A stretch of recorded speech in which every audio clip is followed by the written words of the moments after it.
Hey, you guys, great to see you. Give ourselves a second here, make sure we're live on Facebook. So, hey, everybody. Thank you so much for joining me today, Deborah King. And I've got a special topic I want to talk about today. It's maybe not the cheeriest one, but I think we need to all give some attention to sexual harassment when we can. It's a big problem in our society, and it's always been a personal favorite of mine because of my own history of it. So I want to focus on a couple of documentaries. I wrote a blog on this last week, and maybe you had a chance to see it, but if not, I'm talking about the R&B singer R. Kelly and the one that came out about him. Hold on just a minute. I want to just make a little adjustment here.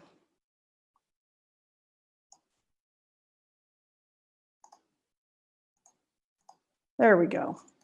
So back to R. Kelly. I hope you got a chance to see it. It's pretty shocking. But before I go there, I want to talk about Chinatown. That's a movie we all vividly remember. I imagine you do as much as I do. It was riveting. It came out in 1974. And it's a noir film classic. It's one of the all-time greats. Do you remember toward the latter third or last quarter of the movie, Faye Dunaway, the lead, is being questioned by Jack Nicholson, the other lead. And it might be worth going back to watch it, okay? And he's grilling her about the death of her husband. And he keeps saying to her, "You don't have a sister, you have a daughter." And she keeps replying, "She is my daughter, she is my sister." And it takes him about 5 minutes, and then he gets it, that this girl is both her daughter and her sister.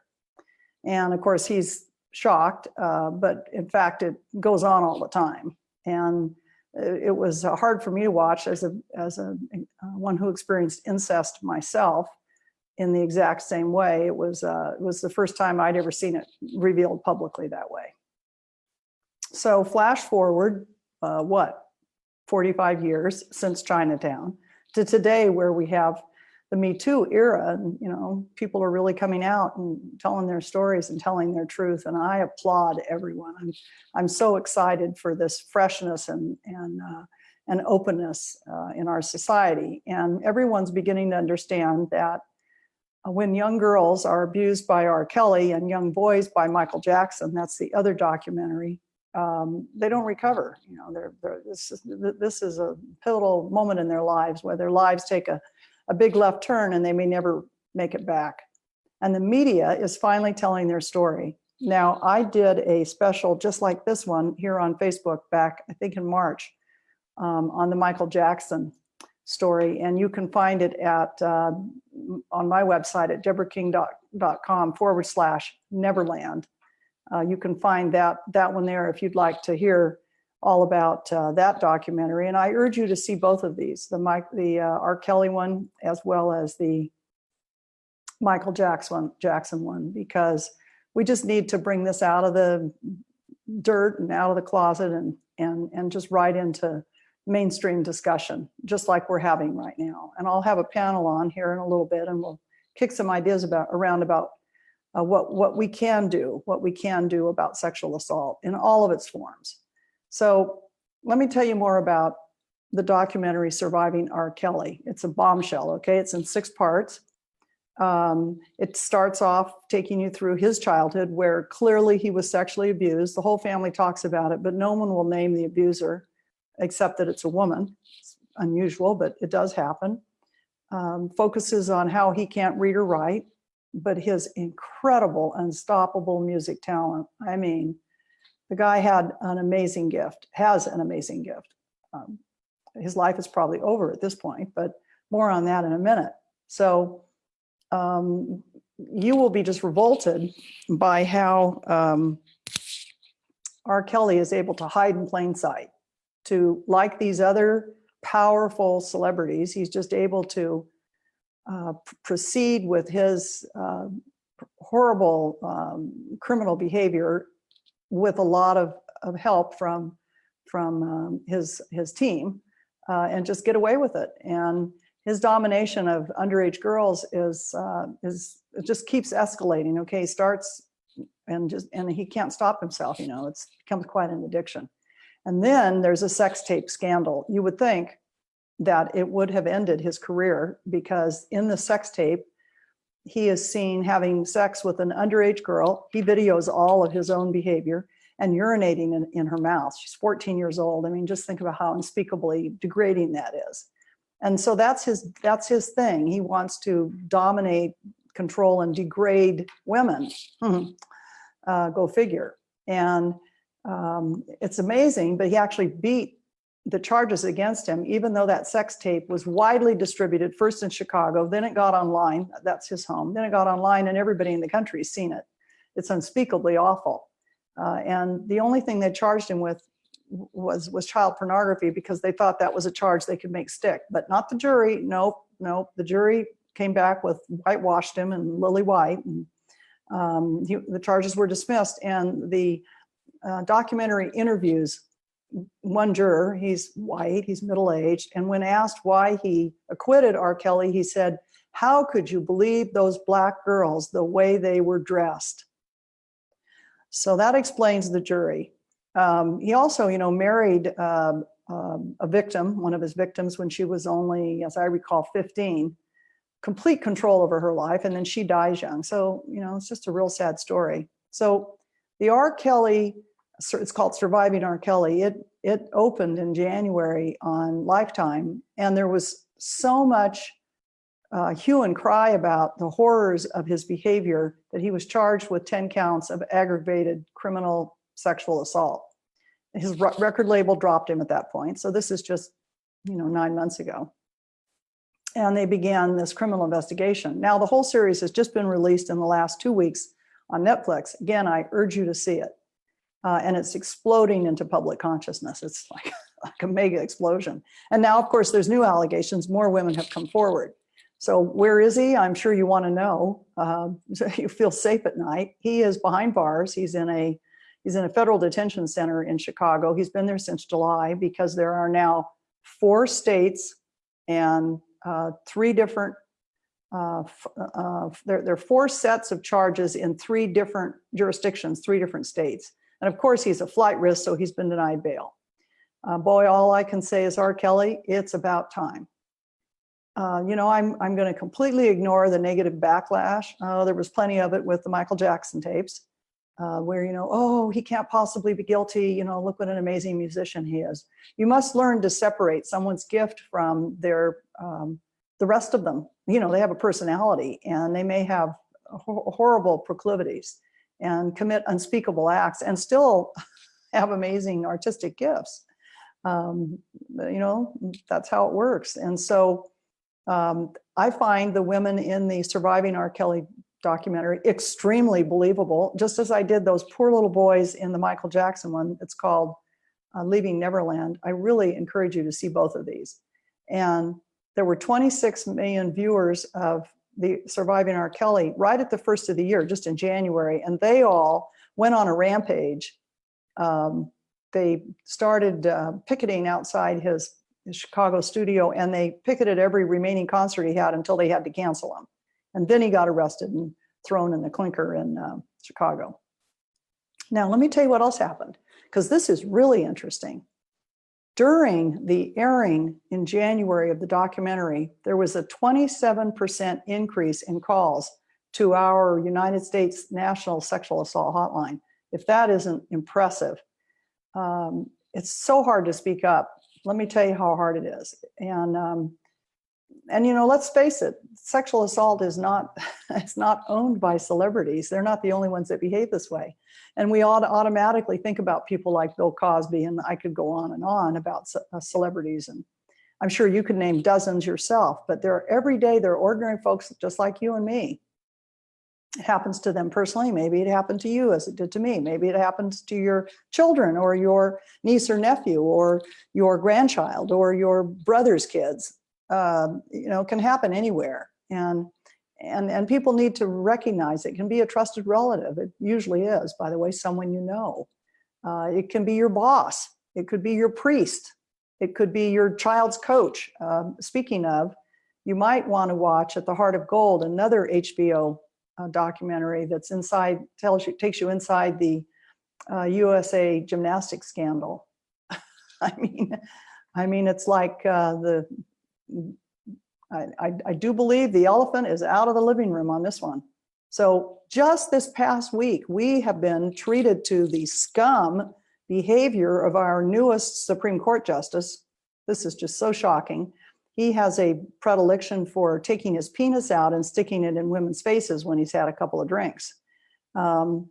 This is the level of moral righteousness we now have sitting on our Supreme Court, the highest arbiter of moral behavior in the land. I may note, chosen by a pussy-grabbing president.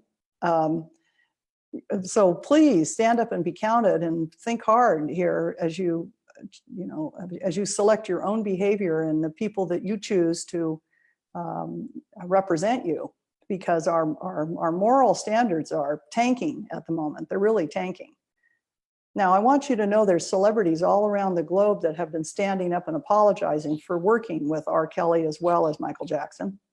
Lady Gaga came out, she said, quote unquote, I'm 1,000% behind the victims. I stand behind these women, and I apologize for ever having worked with him. And Chance the Rapper said the same thing. He said the truth is any of us who ever ignored these R. Kelly stories, we should be ashamed of ourselves. That, because the stories have been going on since the early 2000s. This is 20 years of women. And these girls were so young. They were 12, 13, 14 years old. This is really a sad story. And he said, I apologize to all the survivors for taking so long to stand up and speak out. Good for him. Celine Dion, she pulled her song with R. Kelly off all streaming services. And then in March, did you see Gayle King's show? You might catch it now on YouTube or wherever you can find it. When she interviewed him, he got upset. I didn't see the January airing, but I saw the March Gayle King show, and I thought, oh my God, I better go see the January airing. It was on CBS, and he kind of went berserk. For those of you who've studied characterology with me, you'll notice immediately his character structures. They're painfully obvious. So if you've studied mind-body types with me, you know that the two that are the most noticeable are the oral and the psychopath. And as you'll recall, they usually marry each other. So the guy could be, or woman, could be, a psychopath at work and an oral at home, or vice versa. They might be really, oral at work and just unmanageable and psychopathic behavior at home. And R. Kelly he's both. So with these women in secret, as they've reported, he's horribly abusive and psychopathic to them. Horrible. Horrible. Torturing them. But on all these snippets of the news I've seen, he's so oral. He has these poor me puppy dog eyes, so it's pretty interesting. His whole body language and his entire demeanor shouts out that he's guilty as all get out. But you must catch the Gayle King interview. Now let's talk about sympathy for the perpetrators. So if there's one thing I know, I've probably worked with, well, certainly well over 1,000 abused people, and at least 50 perpetrators. Now that may not sound like a lot, but actually it's quite a few. And their stories are very sad because the perpetrator has always had a history of abuse of their own. So this is learned behavior. Of course, my reaction to that always is, hey, I was abused, but I managed to find a way to deal with my results of that abuse, heal myself. I got a lot of help. I had a lot of help, and then go out and help others. I didn't turn around and repeat the behavior. So the fact they're abused is not an excuse, as I'm sure were R. Kelly, who pretty much said so, and Michael Jackson. I think it's really obvious from just looking at his family that went on. You just have to realize that childhood trauma will, give one a tendency toward abuse, but it doesn't excuse it. Another thing we have to think about is how dehumanizing it is when people are sexually abused, especially when they're children. The remarks of that white juror, aren't they telling when he said, I won't ever believe those girls I didn't like the way they were dressed or how they spoke. So he assumed immediately they were not trustworthy, that they weren't telling the truth. And I guess he didn't think about what it might take to stand up in court. Imagine, I want you just for a moment to imagine this. Picture yourself standing up in court. I've tried to do this. I remember at the end of the Michael Jackson documentary, I realized I couldn't have done what those boys did. By the time they're in the documentary, they're, 20 something or 30 something. I could not do that. I could not sit there and in graphic detail talk about the abuse, because you have such shame, because you take on the shame of the perpetrator, and somebody along the way has told you it's your fault. You were only 3 or 5 or 7 or 9, but they convinced you that this happened. It was your fault. And the strength it must have taken for those women to talk about this in the documentary, the R. Kelly documentary, as well as for these young men in the Leaving Neverland documentary about Michael Jackson. What a huge step forward they have taken, not just for themselves, but for all of us. Because you understand, when someone stands up like that and speaks out, they change the whole landscape, they change the terrain, and they make us all feel braver. So they exhibit bravery, and they put the road in and we get on it. So that's why I'm here today. I'm putting the road in. I want everybody on this road. I want you to stand up for the kind of behavior that you believe in, not this kind of behavior. I want you to think about the reporting of abuse. So when I first went into private practice a jillion years ago, let's say 40 years ago, I had all these sexual abuse cases coming in my office. And I thought, what do I have a sign out on my front door in Santa Barbara that says, been abused, come in? And then it dawned on me that actually the incidence of abuse was much higher than reported. So back then it was quoted statistic was something like 1 in every 5 women.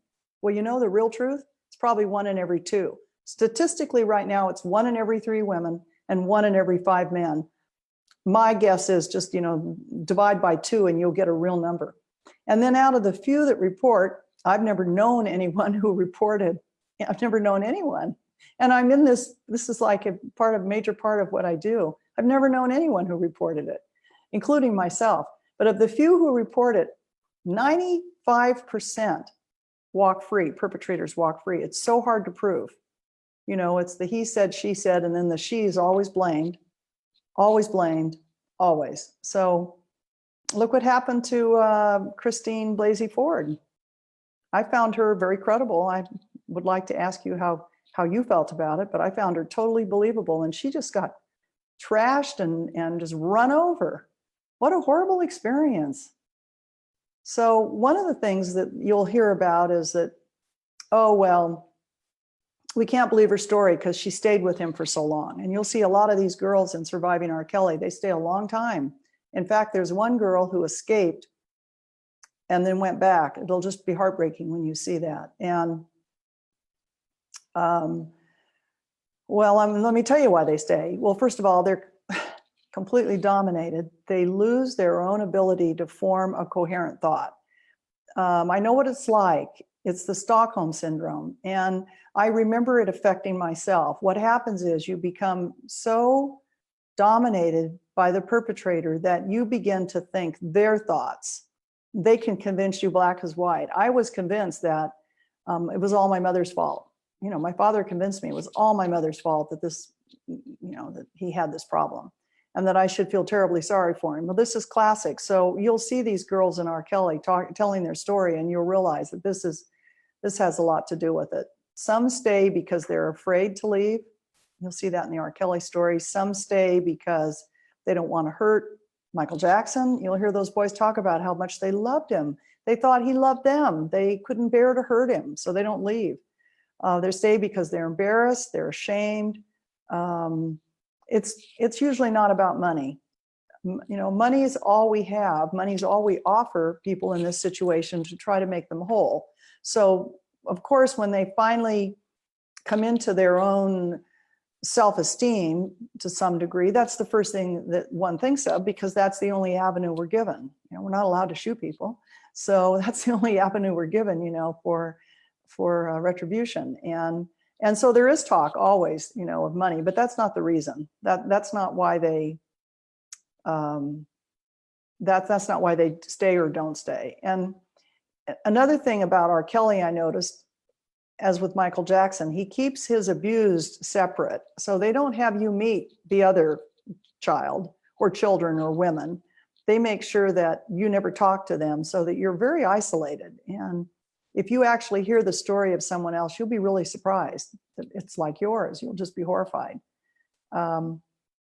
It's very hard to escape this cycle of control. They say on the average it takes 7 attempts to leave before you successfully leave, and that's from an abusive marriage or an abusive relationship. And here again, we're talking about children. So these girls in the R. Kelly story, they were deeply confused. They couldn't figure out how a man who could write a song like "I Believe I Can Fly," I'm sure you know it. It's gorgeous. I'm sure you might have sung it. It's sung in churches. It's sung at weddings. I mean, how could he be a monster? How could he not allow you to use the bathroom except a chamber pot he put on the floor in your room, or eat? He doesn't allow you to eat for 3 days at a crack if you like raise an eyebrow wrong. How confused would you be about that point? So the main thing you can do is speak out. You can stand up and be counted and really let everyone in your environment and in your family, in your immediate circle, on your Facebook page, your legislators, your congressmen, let them know what you won't tolerate, that you won't tolerate abusive behavior from anyone that represents you or that's in a place of public life. And you can spread the word about celebrities who behave this way. So statistics show that every 90 seconds, another American is sexually assaulted. That's every minute and a half. I'll read you a couple stats here. Child Protective Services says that we have 63,000 new children abused every year, with more than half of them under the age of 12. That's 63,000 kids. That's a lot of kids. It's a real pervasive problem. It's hiding right in plain sight. Ask yourself who in your family, who in your building, your condo, your neighborhood, ask yourself if you think it's going on. It could be your next door neighbor. You just have to kind of be insightful. So tell your stories and tell the stories of these celebrities, and believe those who are willing to stand up and be in public, in the public eye. Facebook your comments. Come on over to my Facebook page and share how you feel about this. I'd love to see some action, and I will send your comments on. I will package them up. All right, let's go pull a panel of people and we'll talk about this a little bit. See who I've got here, and like to bring Ardell up. I know Ardell's not in the US, but that doesn't prevent her from watching. Got a couple Canadians who I think will probably be pretty good panelists on this.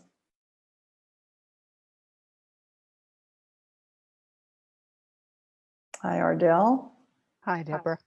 You can raise your hand if you think that this is something you'd like to talk about, and I'll see you more quickly that way. Here's Andrea, and just put your hand in the air. And Suzanne. Let's start with you guys. So let's start with Suzanne. I think I might have added her last. I saw your hand in the air, Suzanne.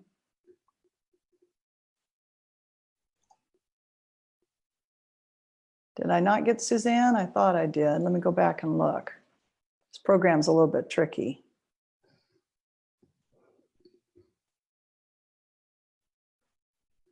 Well, Ardell, you start talking and I'll go look for Suzanne. Did you have a chance to see this documentary? We don't have it on Netflix in the locale I'm in yet.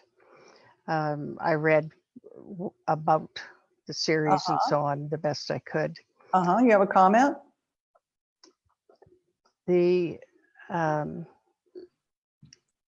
It's kind of stunning for people to realize, as you say, how bold and brazen abuse can become, and almost an invulnerability of real confidence of not being caught.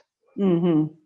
And it has so much to do with the distortions that have been building over time, but also probably have their origins in their own experiences.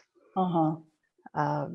Regardless of how dominant those views can be and the behaviors can be, as you say, we can't say strongly enough how urgent it is to advocate locally and then beyond, and never feel like your 2 cents worth persistently presented.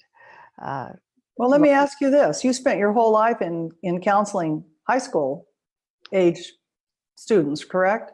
Elementary to high school. Well, with your 10, 11, 12, and up to 18 kids, did you hear much about this, or were they always very secretive? It's very prevalent. People like me professionally learn to watch for the signs. Of necessity, we go and seek training, however, wherever. So whether it's a disclosure, that's probably the least common, but it will come out behaviorally. It comes out in artwork and play. Yeah. Comes out in relationships. In younger children, you'll see it in their artwork. Absolutely. And when when I was dealing with adolescents, you could count on there being chaos and dysfunction sooner or later. Yeah. And just then never. It really leads to coping mechanisms like drugs and alcohol. For sure. Don't take it at face value. Yeah. Well, thank you, Ardell. Very helpful. Raise your hand if you saw the R. Kelly documentaries, panelists here. Okay, let's hear from Suzanne. Hi, Suzanne. What are your thoughts? Hi. Well, other than, how abusive he was, I was really interested in the way he tried to justify his behavior. Oh, yeah. Where he really wanted to be able to explain why he does this and how he is helping these women, because he really believed that. Even though he had this underlying feeling of knowing that he didn't want to be found out because he would be held responsible monetarily, he really believed in what he was doing. And that makes you think about how boys are raised and whether we can, helping women find out when they're being abused, but boys as well at a young age, and learning from someone like an R. Kelly, famous, to be able to show them what it's like to be a real man and to be able to be in a healthy relationship and to be have normal, healthy relationships with women. So I found that to be really interesting. He really had a twisted sense of reality and relationships. And that reminds me, thank you. And that reminds me of one of the things that I saw was how much complicity there was with his inner circle. But you always see that, don't you? Is that all their paid helpers, and then they try to justify their behavior. It's people hate to admit that, I was getting a check to help R. Kelly do this. It's grotesque. Somebody else raised their hand who saw had a chance. Cynthia, you had a chance to see it? Yes. Go ahead. Hi. Yeah, I did get to see the documentary here in Canada. So if you want to check it out, it's on Google Play. You have to rent it, but you can find it on Google Play online. Well, yeah, it was a difficult thing to sit and watch. It's even spread over 2 nights. It's a lot. You're kind of like, God. Well, in my situation, my husband was charged and arrested for sexually assaulting my sister a number of years ago. And so I'm still with him. And whenever there's an opportunity to have conversation about these issues, I bring it up to him. I just feel like I just need to have him engaged in a conversation. And so I had him sit and watch it with me. And I think, being exposed to these kinds of things, to have someone who's done this to people, to actually be able to sit and watch how they've affected others and to actually see what has happened would be a really, really important part of their recovery, if there is a possibility of recovery. But I also wanted to say that I did some investigation on YouTube and I saw Gail King's interview, but there's a really great YouTube video if you want to check it out. It's a CNN news video with Janine Driver, who's an expert in body language. And so Oh, I she's, saw that. I saw yeah, that. that was really excellent, Yeah. I thought. Uh-huh. It's very informative. Yeah, And great, then, great tip for our viewers today, yeah, Cynthia. yeah. And I also really appreciate this music. It was a pop music writer. I just have to look at his name. And I really found him too. He's amazing. He's doing work to support the victims right now. His name is Jim. It looks like Daryl Gaddis. He's a pop music critic from Chicago, the Chicago Sun-Times. And so he's doing conversations on YouTube as well to help the victims. And he'll give you history of his involvement with someone who sent him a fax letter way back early on when the first woman who was abused tried to go to court with her issue. And he's talking about all of it, and he's bringing people on, so you can watch his conversations on YouTube. He's involved with the there's a movement. It's like Me Too. It's Mute Kelly movement. Right, that movement was actually a pretty strong one. Yeah. So I'm excited about all the people that are gathering around to have this sexual assault and sexual perpetration issue brought forward, that we can actually talk about it. You know, myself, from my early beginnings in my marriage, I couldn't even talk about sex to my husband. I came from a family where we didn't talk sex, you know, and I do believe that I had. Well, how many people raised their hand here on the panel where the word sex was never mentioned at home? I mean, is anybody gonna? And we have Andrea's yeah, avatar, so she can't raise her hand. It's been a long journey, but you know, I had to learn how to speak Well, up. look at you. Look how far you've come since I've known you. Yeah. Yeah, I mean, so you weren't able to talk about this before. Yeah, my message is anchor yourself in a safe and supportive community so that you have backing when you are beginning to talk about your issues, if you've had any kind of sexual assault experiences or sexual abuse.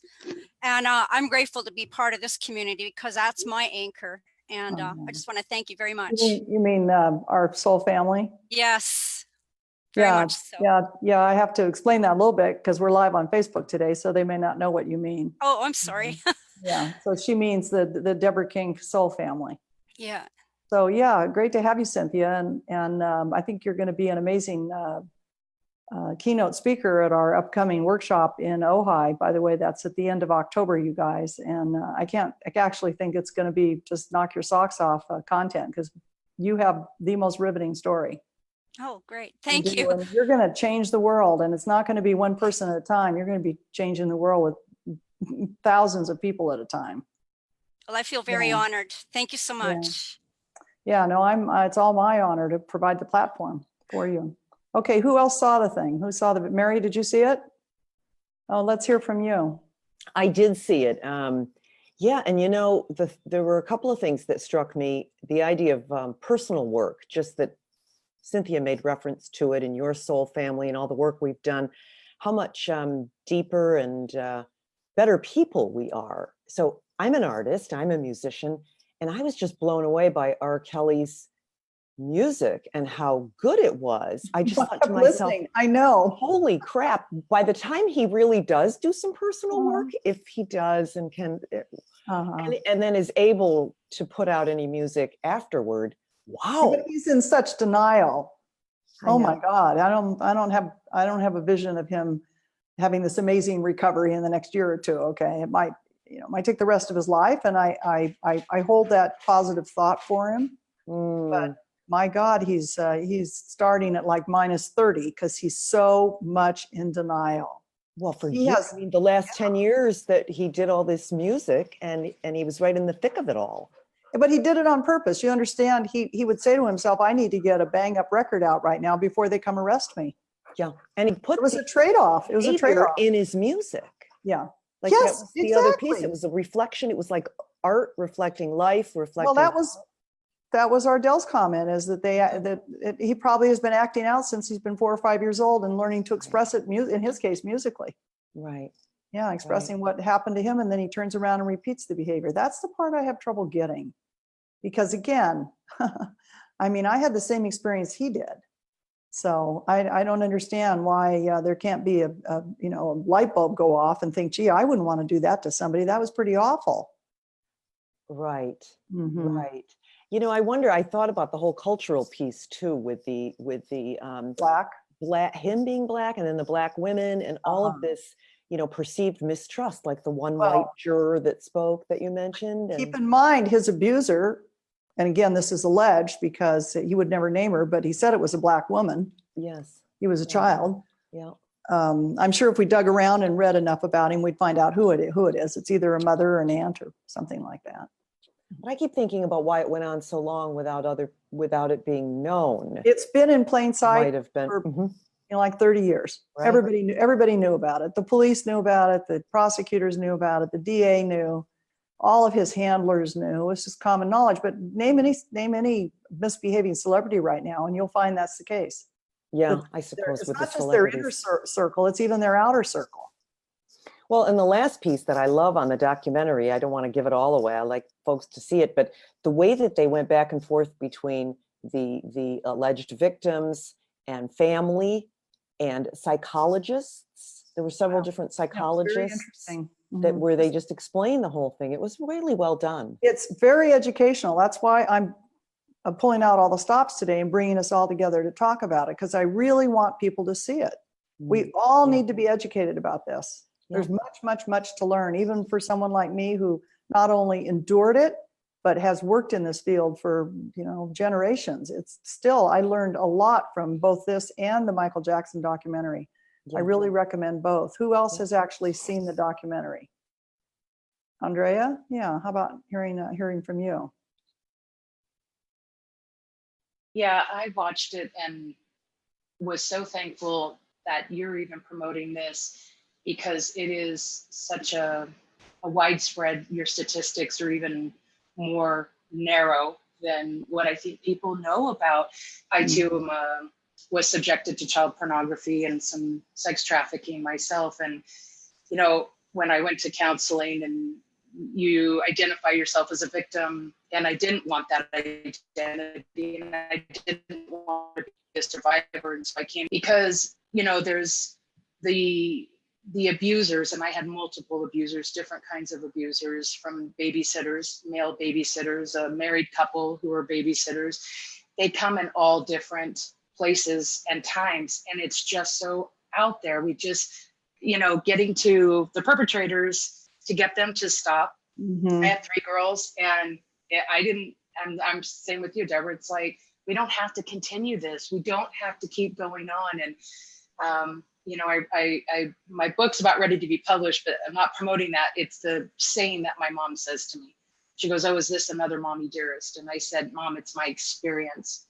And those of us who have experienced this, we need to speak out. And when I read your book about your experience, I was on a plane in between 2 men, and reading your story, Deborah, I was bawling. And I was in this trip, and I'm like, I got to let this go. Something's coming. And I've been remembering more and more and more. So, but I want us to talk about it, and to not feel that we are the ones that had something to do with it, that we looked sexy as a kid, or we did certain things. Right. It's not about so us. Much blame, self-blame. Yes. And the guilt and shame that I went through. And, now being who I am in the spiritual community, I'm like, thank you for all the help, even as a kid, because I did turn to drugs, alcohol and all that stuff. And at some point I went, either I'm going to die or I'm going to change my life. Right. And this is where we're at. We gotta help others to first talk about it, so that they can move forward. They can come out of this victim survivor mentality and get us going in that direction. So I was so excited when you said you were going to talk about this, and I did. I didn't even know about it. And when I'm what is this? And I went and binge watched it basically, because I'm like, It's real hard what? to turn off, isn't it? Yeah. It I did the was. same thing with the Michael Jackson thing. And then I ended up watching it twice because I thought, oh, there's even more to learn there. Right. I got to watch that one. I've been writing all your Prepare comments. Okay. Okay. Yeah. You'll hold the handkerchief out. I'm not kidding. It's heartbreaking when you see how those boys, what it's done to their lives. It's Right. heartbreaking. And then be sure to catch the after party or whatever Oprah calls her post discussion. And I have not yet seen, I understand there's a post discussion on R. Kelly. Does anybody know the name of it? I have not yet seen it. Okay. Post discussion. Great. Of some Let's sort, get this something, out. I mean, I'll go to HBO or somewhere and find out where it's playing. Because we've got to be fully educated and we've got to be more outspoken. That's why I'm so impressed with my student Cynthia up there, who was hiding behind a bushel basket for 10 years or so and now is right out front calling a spade. And that's the only way to do it, is just be cut and dried about it. You've got it, Cynthia. You've nailed it. And Andrea, is it Andrea or Andrea? Andrea. Andrea, what's the name of your book, Andrea, that's coming out? My Invincible Life. Great title. And where will we And see it? I actually have your name in my book because you're an instrumental part in Very helping. nice. Where will we see it? On Amazon? Amazon, yeah. Uh-huh. And bookstores, hopefully, and libraries and all of that. You should send me an electronic manuscript. I planned on doing that. Maybe I can give you a little leg up. That would be awesome. Thank you. I appreciate it. Interestingly enough, I'm publishing 2 books this year for 2 students who may be here at the moment. One's coming out in January and the other one in the spring. One focuses a lot on recovery from breast cancer, and the other one focuses on recovery from that plus other stuff. So I don't want to get off topic, but I'm pretty excited about that. And as an author, I love supporting someone who's writing. I know how hard it is. Oh yeah. Yeah, just go to my website and drop the electronic copy of it through the front door, and it'll get to me in a couple days. Perfect. I will. Thank you. Yeah. Okay. Who's seen the documentary and hasn't spoken? Sayana, you seen it? Yes, I did watch it, and I thought Yeah. it was very heartbreaking. The idea, when I grew up, I had a lot of that going on myself. Every job I ever had, the men tried to, touch me in some form. It was going on with some of the secretaries that I saw in the church that I grew up in. It was the same thing with all the men, grabbing a field, doing all that stuff. And they all act like it's no big deal. Right. So, the idea of men just doing this and just treating us like this it's time for it to stop.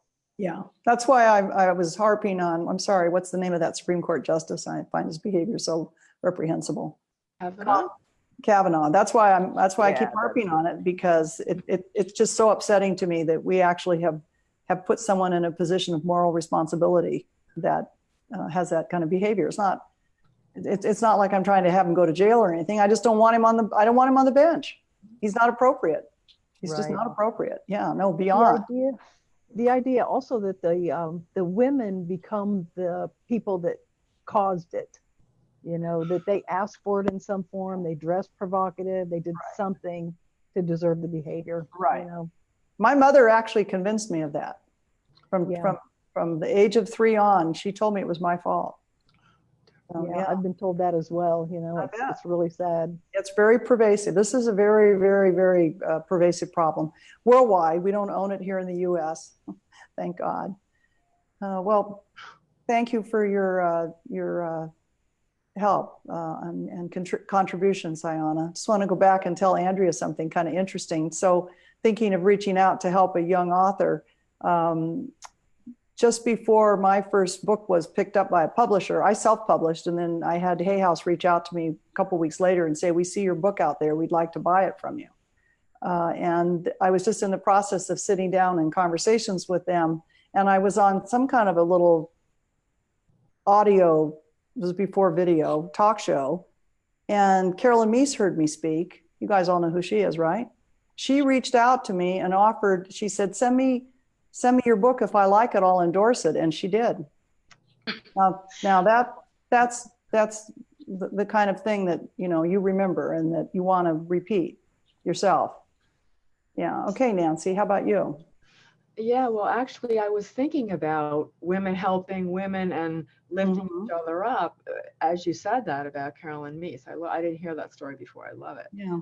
But I'm thinking about every time somebody comes out and tells their story, more people come out.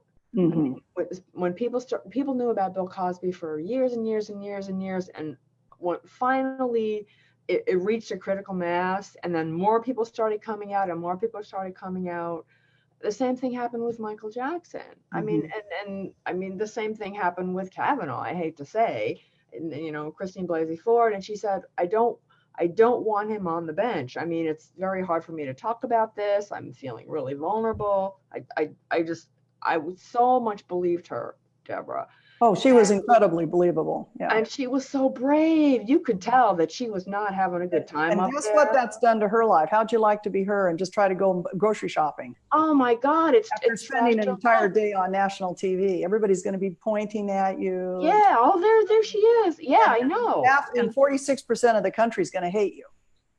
I know. How would you like that? Or is it but she, 48? you know, I wish she was on the Supreme Court instead of Brett Kavanaugh. I mean, she'd be good. Yeah. you can tell she's got the moral fiber. But the other thing I wanted to talk, so just the thing that I think is really key, and it's been touched on in several of these conversations, is not feeling safe and not feeling like you have anybody to talk to and anybody that will trust you and believe in you. And you have to get the story out somehow to a counselor or a teacher, I mean, somebody, because if you keep it inside, the problem is just going to perpetuate themselves. And so many people have said, I'm doing this because I don't want my younger sister to be abused.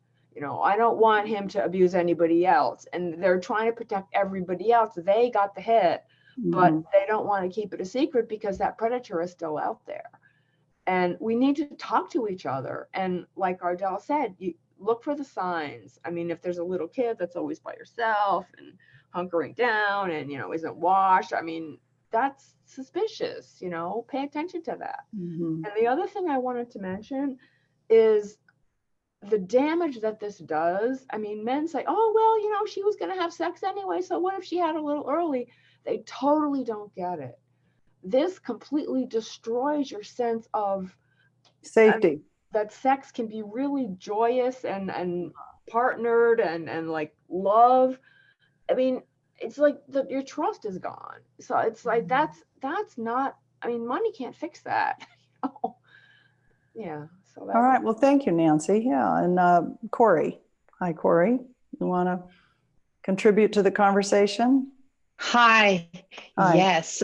I haven't watched either one of the documentaries, but I am from a family who is living firsthand this experience. I'm raised by a mom who has been through this. So being raised on the other side by a mom who's, you know, living in that fear and hurt and raising, of course, I've had to experience some of her insecurities and those things.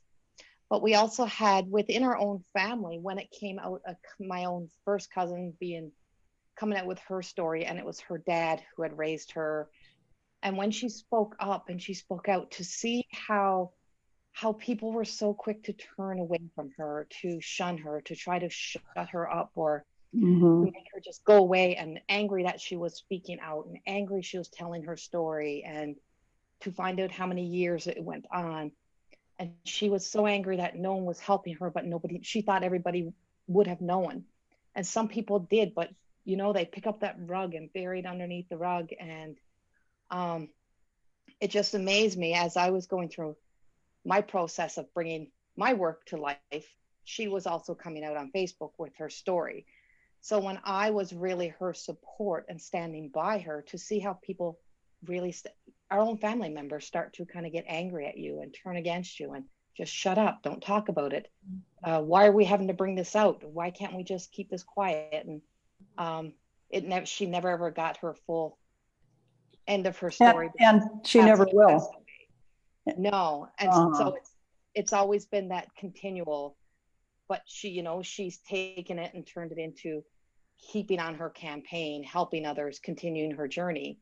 Mhm. And it just amazes me how at this stage in the game, how far we have come, how we're still so far back when it comes to family and close friends and those people that still say they're lying or still not believing or still wanting them to just be quiet. Just like Well, it it has ruins to go, the- just let it go. No, thank you for contributing. And, you know, it's an especially sore point for me because, you know, 40 years later, I am still fully ostracized from my family.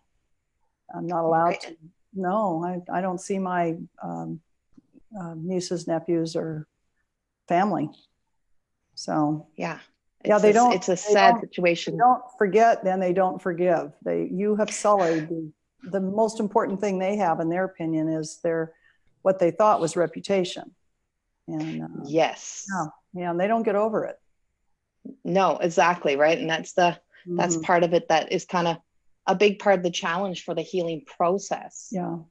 It was, I'll tell you, just to take a second, I'll tell you how it happened. In my case, I was pretty sure that no one was ever going to see it, because my book, Truth Heals, because I thought, well, shoot, you know, they're not readers. They're all highly educated, but very busy, hugely successful business lives and not readers. And I thought, oh, you know, it was only out about 2 weeks and I was on a national TV tour of it. And someone, yeah, one of my family members called me up and said, I just saw you on national TV. I see you have a book. I was like, uh-oh. Right. There's no hiding it now. No, it was not hiding. It was in plain sight. And it just got Yeah. worse from there. It got worse. And that's kind of always been the issue, is that I'm the one who should just have can't. known. Yeah, because the Right, one you thing should they have do is known. they all watch TV. I'm kind of and I'm kind of the one in the family that just can't seem to be the one that can stay quiet, right? So, and I But do you speak fi- about you it on my finally live. adjust. So You just adjust. You say, well, you know, I'm going to have developed some other interests that are not family interests. exactly, right. Yeah, your life goes on. Hey, I have a few more minutes left. Adrian, did you have a comment from the European continent? Yes, I can. I can say that personally, I feel kind of sad, and I feel really sorry for all kind of terrible things that we. Have you seen either of these documentaries that we're talking about? No, I didn't, but I'm aware of Uh-huh. these kind of situations. So yes, I only can feel sorry for everything that we are capable of doing, like individually and collectively. And I tell you, I think we all feel pretty mad. I'm actually fairly steamed up. And I think once or twice a year I need to get, and last time around it was the Michael Jackson documentary. I got all wound up about that. And before that it was probably Christine Blasey Ford. So, or maybe there's been one in between that I just don't recall. But by God, they're coming out of the woodwork now, and they're coming out in the woods, and they're being heard. They're just as in your face as our brave student Cynthia is. And, you know, times are changing. Times are changing. And it's so good that we are all connected, and then that we can hold the space and share and just bring it to the surface. And we can sit here and talk about it like we're talking about the evening news or, you know, grocery shopping, and no big deal. And that way, when you bring that much light into something, it kind of dissolves it. It does. It's just amazing how you can take the most reprehensible behavior, the worst murderer on death row. You know, if you bring enough light into his cell, you can change him. So we should all think positively about that, you know, we may feel like we're, you know, digging around in the dirt here, but in fact, we're bringing light in by simply talking about it. We really are. And I want to bring some more light into our political situation. That's where I'm going to head next. I've got to be counted. You know, I got to stand up. I'm sure I won't be liked for it, but hey, my job isn't to be liked. My job is to help change the world. So is yours. That's why you're here today. That's why you're here. Well, great. I think this was a really productive call. I appreciate everybody who came and shared their points of view. And please do come over to my Facebook page. Well, a lot of you are already there. Just drop a comment in, will you, on this topic? Just, you know, even one line, because people will notice. They will. All right. Come again. It's been great seeing everyone. You take care. Thanks to Deborah. all of our panelists. Bye-bye. Thank you. Bye.